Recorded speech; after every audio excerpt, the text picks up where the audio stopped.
Every week, stocks hit new lows for reasons that aren't always obvious. That's why I break down those moves so you understand what's actually driving the market. This week, the market is in the middle of a massive AI sell-off. Tech is down hard. But here's the strange part. Hundreds of stocks are hitting all-time highs. Energy and industrials are leading, and they are doing it even as oil prices fall and headlines scream about economic uncertainty. So today, we're breaking down Chevron and Union Pacific to understand what's actually working in a declining market. By the end of this video, you won't just understand these two companies, you'll understand what's actually driving the market. While AI names are getting sold aggressively, industrial stocks are pushing to new highs, and one of the biggest examples of this is Union Pacific. On the surface, this doesn't make sense. Freight volumes aren't booming. Revenue growth is basically flat. The economy is supposedly slowing. So, why is the stock acting strong?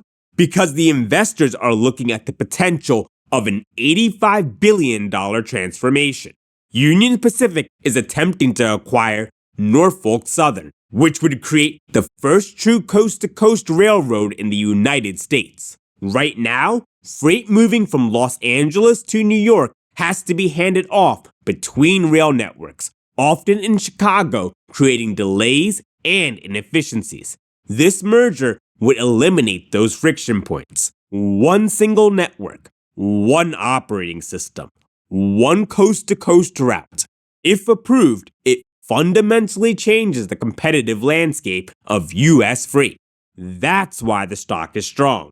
Investors are looking forward to re-accelerating GDP growth driven by tax cut-fueled spending. They're betting the combined network will better capture this growth. Even without the merger, Union Pacific is quietly becoming more efficient.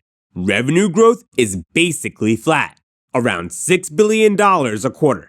Volumes are down. The intermodal segment, that's transporting cargo containers, has faced trucking competition. Trucks can deliver directly to the final destination, which puts pressure on rail pricing. Automotive freight is also weakening due to declining sales. Despite that, profitability is improving anyway. Union Pacific's average revenue per car is up 4%.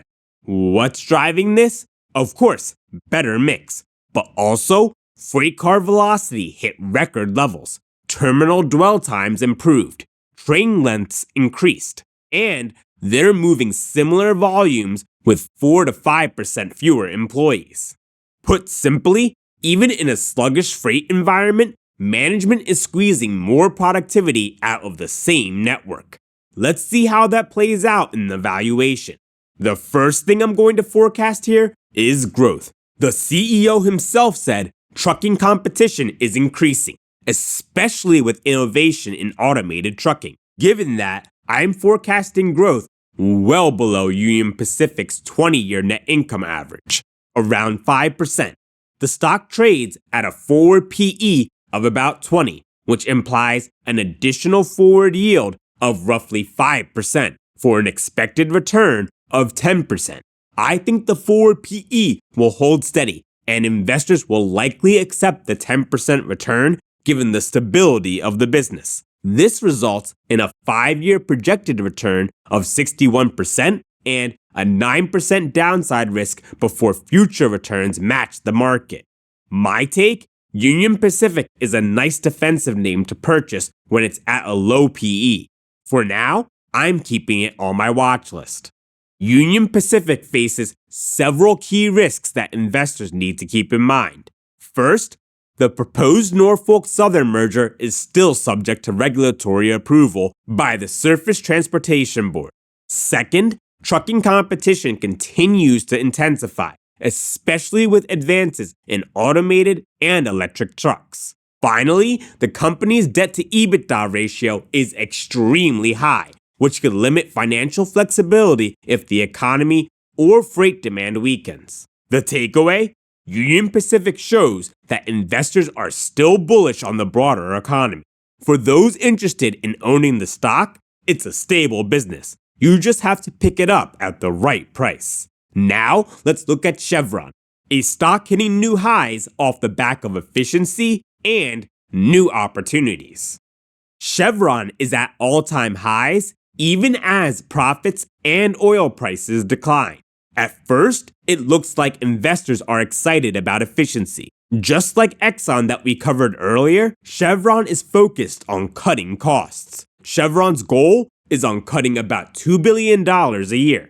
That's happening alongside production increases. Chevron boosted worldwide output nearly 12% in 2025.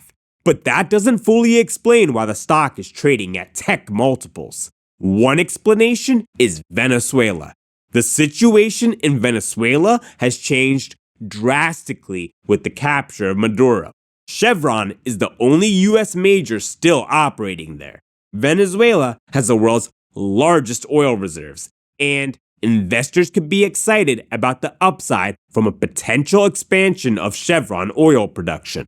Additionally, the Chevron management has indicated that countries in the Middle East are more willing to make deals. The narrative for Chevron gives investors a lot to be excited for. Let's see if the financials support that optimism. Chevron's narrative sounds much better than their financials appear. When you zoom out over a 10-year period, the revenue and net income are both declining. 2025 revenue is down 7%, and net income fell nearly 30%. These graphs make more sense when you overlay the oil chart. You can see that the business is a leveraged bet on oil. However, when we look at the margins, something interesting shows up. Starting around 2019, Chevron started increasing its margins, even as oil prices declined. EBITDA margins are approaching the levels they were at when oil prices were $100 a barrel. This is why oil is trading below its $72 20-year average at $62 a barrel. That margin strength is part of what excites investors. Chevron management has explicitly stated that their goal is to drop breakevens. That's the dollar price Chevron can drill for oil while still remaining profitable. Chevron is already making decent profits today, but any increase in oil prices will massively increase profits. What investors see with Chevron is a good company today with multiple catalysts for the upside. Oil production is expanding fast. There are multiple options to expand in Venezuela and the Middle East, and there's massive upside if oil prices shoot higher. That sounds bullish, but does the valuation actually back this? Valuing Chevron is really a proxy for predicting oil prices, and that's extremely difficult. While investors are excited about how profitable Chevron is even at low oil prices, history reminds us that oil can go even lower. For example, during the last Trump presidency, oil prices were about one standard deviation below their long-term norms. If oil prices were to return to those levels, Chevron's profits could be under pressure. On top of that, Chevron is trading at a forward PE of roughly 27, well above its long-term average. Multiple contraction is a real risk. Finally, oil companies remain targets for left-leaning governments. Windfall profit taxes in Europe during 2020 removed almost all of the upside from rising energy prices, and similar policies could emerge elsewhere. My take? I like Chevron as a business, but given the high forward PE and uncertainty around oil, I'm not interested right now. Given oil volatility, this is a name to purchase when sentiment, oil prices, and the stock are all at extreme lows. The takeaway? Energy stocks are highly leveraged to commodity prices. Buying at the wrong point in the cycle can expose you to significant downside. Timing matters just as much as the business quality. This week's market leaders show there's more happening in the market than just AI stocks declining. Other sectors like energy and industrials are quietly surging. With Union Pacific, investors are betting on operational efficiency and a transformative merger. But the price you pay still matters. With Chevron, the excitement comes from efficiency and growth optionality. Yet the stock remains extremely sensitive to oil prices and sentiment. Timing is everything. The lesson? Understanding why a stock is moving is just as important as understanding the company itself. Some moves are about future optionality, others about efficiency, and some about macro cycles. Factoring this into your valuation correctly lets you know when to buy, sell, or avoid a stock entirely. That's it for today, guys. If you found this helpful, hit like.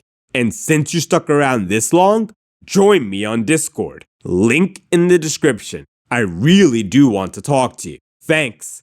Bye.